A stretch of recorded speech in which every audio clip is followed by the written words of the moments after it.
bien, bonjour à tous. Nous sommes ravis de vous accueillir dans ce nouveau séminaire organisé par le Cancéropôle Île-de-France et plus particulièrement son groupe Sciences humaines et sociales.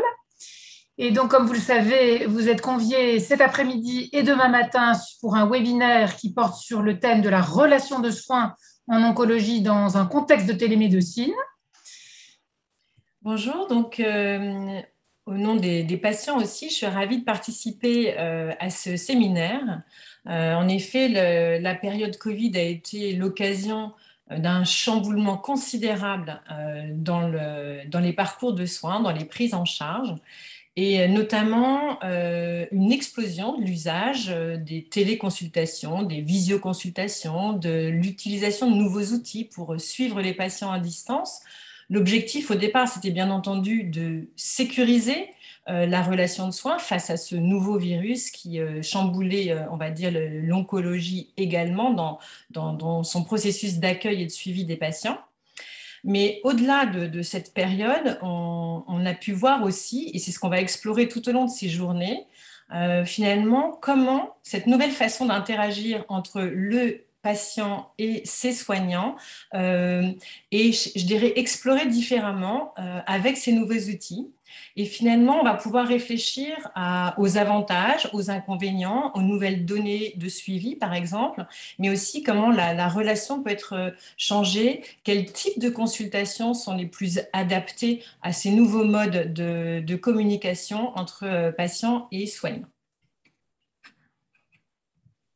Merci beaucoup, Laure. Alors, je complète pour dire peut-être des choses un peu plus concrètes. Alors, déjà, vous dire que le groupe de travail Sciences humaines et sociales du Cancéropôle Île-de-France, c'est vraiment un groupe pluridisciplinaire qui associe des sociologues, des philosophes, psychologues, psychiatres et des représentants de patients. Et peut-être j'ai encore oublié des gens, et que évidemment chaque fois on essaie d'avoir une thématique d'actualité. Donc pour le séminaire de 2021, il a été facile de trouver une thématique d'actualité. Alors elle n'est pas très originale, mais je pense qu'elle a tout son sens. On avait commencé à préparer notre séminaire il y a déjà un certain nombre de mois, et on voit que évidemment au fil du temps, les pratiques se développent et l'expérience s'enrichit. Donc je pense qu'aujourd'hui on a quand même la possibilité de faire un beau bilan de où est-ce qu'on en est aujourd'hui sur ce thème qu'on trouvait vraiment pertinent pour les gens qui travaillent dans le domaine des sciences humaines, pour les patients, pour les professionnels, parce que dès le départ, on savait que c'est quand même une question, la télémédecine, qui peut générer beaucoup de peur, beaucoup d'a priori, beaucoup de représentations et peut-être un certain nombre de représentations assez négatives. En tout cas, même si la télémédecine, et je pense que Sandra nous en parlera beaucoup, elle existait, elle est déjà structurée depuis longtemps. En fait, c'est vraiment l'épidémie qui a entraîné un boost extraordinaire dans son usage. Donc j'espère qu'au fur et à mesure de cette journée, et je rebondis sur ce que a dit Laure Guérou-Acola à l'instant, on pourra voir à la fois les inquiétudes qu'il peut y avoir autour de ces pratiques, mais surtout qu'est-ce que ça a apporté, en quoi ça a été innovant, qu'est-ce que ça permet de développer, quelles sont aussi évidemment les limites des modèles de télémédecine. Je voudrais juste dire en introduction que dans notre public, nous avons apparemment une représentation assez variée de personnes qui sont soit des soignants, qui représentent un peu plus d'un tiers, si j'ai bien compris, de notre assistance. Il y a un tiers de personnes qui sont des chercheurs ou des jeunes chercheurs, des doctorants. Et je le dis, je souligne ce point puisque vous le savez, ces journées du Cancéropôle, elles ont vraiment un objectif de faire réfléchir les personnes à partir d'un partage d'expériences et d'un partage autour des études menées dans le thème, de générer des idées sur quelles sont les recherches en sciences humaines qui devraient être développées pour l'avenir. Dans notre public, on a aussi des institutionnels et on a également des industriels. Donc, le public est varié et j'espère que les questions le seront aussi. Le dernier petit point qu'on voulait vous transmettre, c'est que, évidemment, on est tous très pris par la pandémie et l'expérience de la Covid, mais notre séminaire est plus général puisqu'il porte sur vraiment l'expérience de la télémédecine. Et donc, certains des orateurs vont parler d'un projet, d'une expérience ou d'une recherche qui s'est menée dans le cadre de la pandémie, mais notre objectif à nous, il est quand même plus large.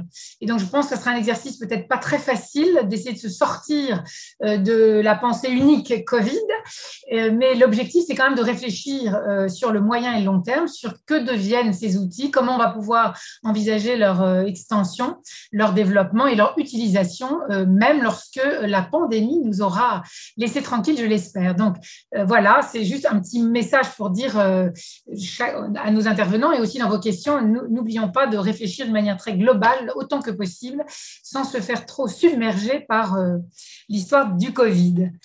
De la Covid, j'ai du mal à le dire. Voilà, alors maintenant, on va démarrer dans 1 minute ou 2. On a donc un programme sur 2 demi-journées. Vous avez d'une part des présentations un peu générales, notamment cet après-midi, qui vont planter le décor. Mais qu'est-ce que c'est cette télémédecine, d'où elle vient, quel est son historique, quelles en sont les définitions et comment est-ce qu'elle s'est développée. On aura la présentation d'Elisabeth Angelier sur les aspects éthiques de cette pratique. Je ne vais pas dévoiler le sujet, évidemment. Et ensuite, c'est Laure qui introduit avec moi, qui est en même temps la représentante du réseau, d'un réseau de patients, d'une association de patients, et qui va nous faire part d'une expérience dans le suivi ville, hôpital, domicile.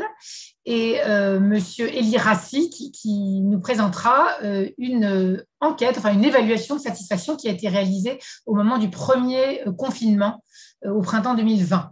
Et puis demain, on aura une présentation menée par un sociologue qui va bien compléter, je pense, la présentation éthique d'Elisabeth Angelier. Simplement pour des raisons organisationnelles, on n'a pas pu lui proposer d'être là. Enfin, il ne pouvait pas être présent cet après-midi, donc il interviendra pour introduire et commencer la demi-journée de demain. On aura ensuite 2 présentations de véritables recherches qui ont été menées dans le contexte de la télémédecine. Et donc, on aura 2 médecins qui vont nous parler de 2 projets tout à fait distincts. Ensuite, la suite, ce sera une grande table ronde avec beaucoup d'intervenants.